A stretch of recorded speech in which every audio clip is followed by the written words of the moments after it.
من الشیطان الرجیم بسم اللہ الرحمن الرحیم الحمد للہ رب العالمین بار الخلائق اجمعین والصلاة والسلام علی اشرف الانبیاء والمرسلین سیدنا و نبینا و مولانا ابوالقاسم محمد اللهم والصلاة صل والسلام على علی بیتہ الطیبین الطاہرین المعصومین. اما بعد، تمام جتنے بھی ہمارے سننے والے ہیں ان سب کی خدمت میں سلام عرض کرتے ہیں. آج 24 محرم ہے اور بعض ملکوں میں تو شب بھی شروع ہو چکی ہے اور شب شہادت امام سجاد علیہ الصلوۃ والسلام ہے.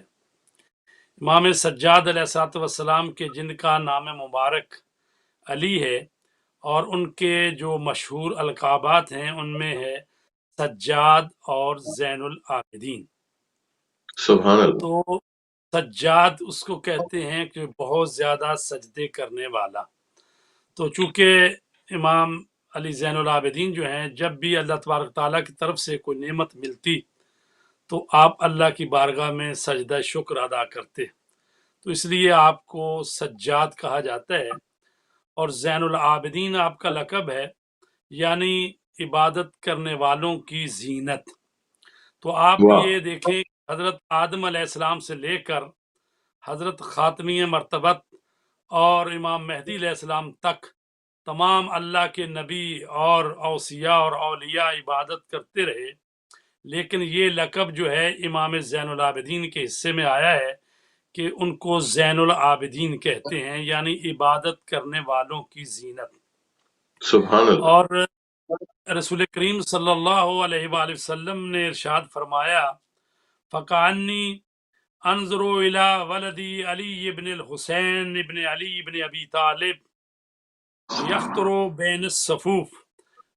رسول پاک فرماتے تھے کہ میں دیکھ رہا ہوں، گویا کہ میں دیکھ رہا ہوں کہ میرے بیٹے حسین کا فرزند علی قیامت کے دن جب آواز آئے گی، زین العابدین کو پکارا جائے گا تو وہ روز محشر صفوں کو چیرتے ہوئے آگے بڑھیں گے.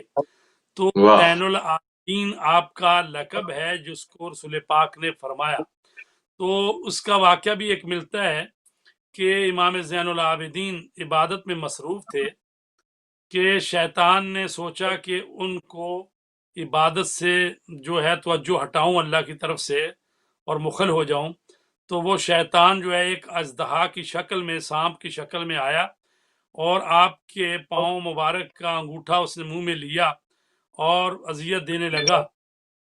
لیکن امام جو ہیں کہ اپنے رب کے حضور وہ نماز پڑھ رہے تھے تو انہوں نے توجہ نہیں ہٹائی اور کچھ دیر کے بعد وہ شیطان جو ہے چلا گیا اور ہاتف غیبی سے آواز آئی، انت زین العابدین، کہ اللهم آپ صل على. عبادت کرنے والوں کی زینت ہیں. اور یہ سبحان وہ اللہ. ہستی ہے کہ روز عاشور یعنی تمام شہادتیں بھی دیکھیں، اپنے والد گرامی کی شہادت بھی دیکھی، 72 کا صدمہ بھی تھا اور شب عاشور خیمے بھی جل گئے، بیبیوں کے سروں سے چادریں اتر گئیں. لیکن یہ سید سجاد ہیں کہ جو شام غریبہ سجدے میں اپنا سر رکھ دیا، لا الہ الا اللہ حقا حقا، لا الہ الا اللہ عبودیتاً ورقا، ساری رات سجدے میں رہے. تو یہ امام زین العابدین ہی ہیں کہ اتنے صدمے برداشت کر کے بھی اللہ کے حضور سجدہ شکر کیا کہ پروردگار تو نے ہمیں ایک بہت ہی عظیم امتحان سے آزمایا اور تو نے ہمیں اس میں کامیاب کیا.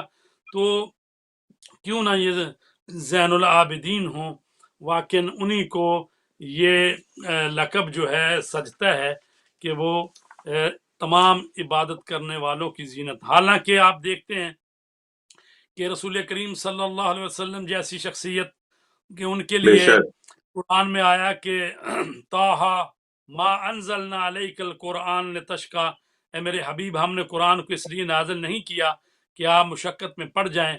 قم اللیل بے الا شک. قلیلا، رات کو اٹھیے لیکن تھوڑا آرام کر لیجئے.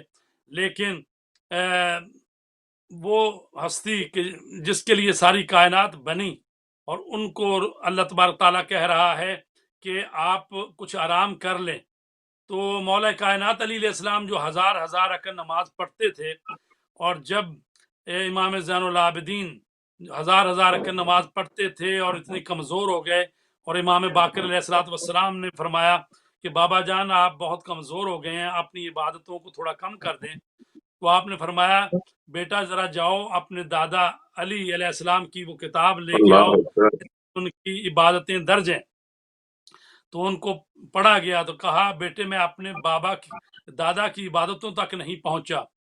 تو میں کہنے کا مطلب یہ ہے کہ یہ ایسی ایسی ہستیاں گزری اللہ کی عبادت کرتے ہوئے، لیکن یہ زین العابدین کا لقب جو ہے وہ امام سجاد کے سبحان حصے میں، کہ عبادت کرنے والوں کی اللہ، زینت زینت، آپ بنے۔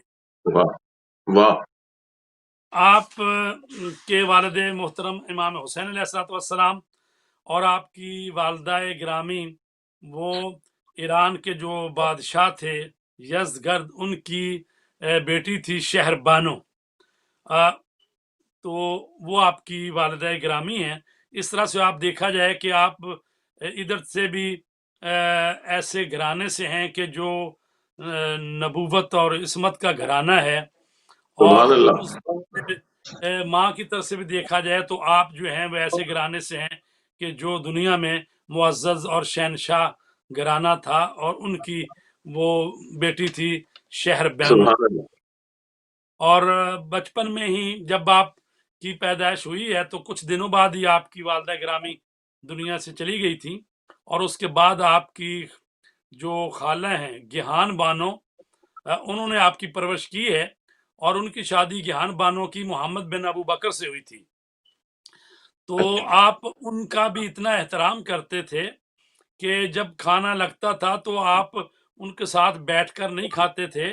تو جب آپ سے پوچھا کیا وجہ ہے، جب آپ کی حالانکہ پالنے والی ماں تھی تو اس کے واہ، سامنے بیٹھ کے کھانا نہیں کھاتے، تو آپ کہتے تھے کہ میں نہیں چاہتا کہ کبھی ایسا ہو جائے کہ جب ہم کھانا کھا رہے ہوں اکٹھے تو میں اس لقمے کی طرف ہاتھ اٹھاؤں جس کی طرف ہاں میری ماں کا ہاتھ بڑھ رہا ہو، تو میں ہاں ہاں اتنی بھی گستاخی کرنا چاہتا کہ اس لقمے کو میں اٹھا لوں جس کو میری ماں اٹھانا چاہتی ہے۔ تو سبحان اس سے اللہ، آپ سبحان اللہ، کریمانہ کی بات سمجھ سکتے ہیں کہ وہ کتنی برگزیدہ ہستی تھی۔ ایک دفعہ بچپن میں آپ بیمار ہو گئے، اور مولا امام حسین فرماتے ہیں بیٹا کیسی طبیعت ہے، کیا چاہتے ہیں آپ، کیا کچھ کھانا چاہتے ہیں، کیا ارادہ ہے آپ کا، کیا چاہتے ہیں؟ تو آپ نے کہا کہ بابا جان میرا ارادہ یہ ہے کہ میرا ارادہ نہ ہو، اللہ تبارک ہاں تعالیٰ کے ارادے کے سامنے، ہاں ہاں ہاں، اللہ کے ارادے کے سامنے میرا ارادہ نہ ہو، میں اللہ کے سامنے سبحان اللہ، تسلیم اور رضا کی منزل پر رہوں۔ تو امام سبحان حسین اللہ، علیہ السلام نے فرمایا کیا بیٹے تو نے بچپنے میں وہ بات کی ہے جو حضرت ابراہیم خلیل اللہ نے کی تھی، کہ ہاں جب ہاں ان کو منجینک میں ڈال کر آگ میں پھینکنے کے لیے تیاری ہو رہی تھی تو اس وقت جبرائیل امین آئے اور انہوں نے کہا کہ اے ابراہیم میں آپ کی مدد کر سکتا ہوں اگر آپ چاہیں۔ تو آپ نے فرمایا کہ مجھے تیری مدد کی ضرورت نہیں ہے، وہ میرا پروردگار مجھے دیکھ رہا ہے، اگر وہ واہ، چاہے گا تو بچائے گا، اور اگر نہیں چاہے گا تو میں جل مرنے کے لیے تیار ہوں، میں اللہ کی رضا پر راضی ہوں۔ تو امام نے سبحان فرمایا اللہ، میرے بیٹے زین العابدین آپ نے تو بچپنے میں ہی وہ بیعت کہہ دی جو حضرت ابراہیم خلیل اللہ نے کہی تھی۔ یعنی یہ وہ ہستیاں ہیں کہ جو اپنا ارادہ جو ہے اللہ کے ارادے کے تابع قرار دیتے ہیں، یعنی جو قرآن مجید کی آیت کہتی ہے وَمَا تَشَاءُونَ إِلَّا أَن يَشَاءَ اللَّهُ، تم تو اللہ چاہتے ہی اکبر، نہیں مگر وہی جو اللہ چاہتا ہے۔ اللہ تو اس چاہتے، کے واہ واہ، کی مصداق جو ہیں یہی ہستی ہیں امام زین العابدین۔ یہ وہ ہستی ہے کہ جو اللہ تبارک تعالیٰ کی قضاء و قدر پہ راضی ہیں۔